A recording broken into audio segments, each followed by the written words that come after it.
Let's get into the word.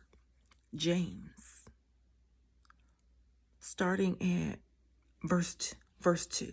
My brethren, count it all joy when you fall into various trials, knowing that the testing of your faith produces patience. But let patience have its perfect work, that you may be perfect and complete, lacking nothing. If any of you lacks wisdom, let him ask of God, who gives to all liberally and without reproach, and it will be given to him. But let him ask in faith, with no doubting. For he who doubts is like a wave of the sea, driven and tossed by the wind. For let not that man suppose that he will receive anything from the Lord. He is a double-minded man, unstable in all his ways. Let the lowly brother glory in his exaltation, but the rich in his humiliation, because as a flower of the field he will pass away.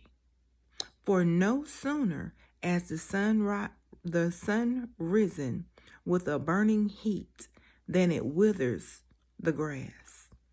Its flowers falls, and its beautiful appearance perishes. So the rich man also will fade away in his pursuits. Blessed is the man who endures temptation, for when he has been approved, he will receive the crown of life, which the Lord has promised to those who love him. Let no one say when he is tempted, I am tempted by God. For God cannot be tempted by evil, nor does he himself tempt anyone. But each one is tempted when he is drawn away by his own desires and enticed. Then, when desire has conceived, it gives birth to sin. And sin, when it is full grown, brings forth death. Do not be deceived, my beloved brethren.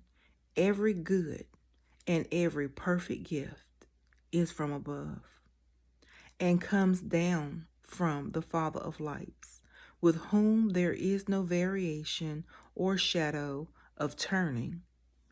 Of his own will he brought us forth by the word of truth, that we might be a kind of first fruits of his creatures. So then, my beloved brethren, let every man be swift to hear, slow to speak, slow to wrath, for the wrath of man does not produce righteousness of God.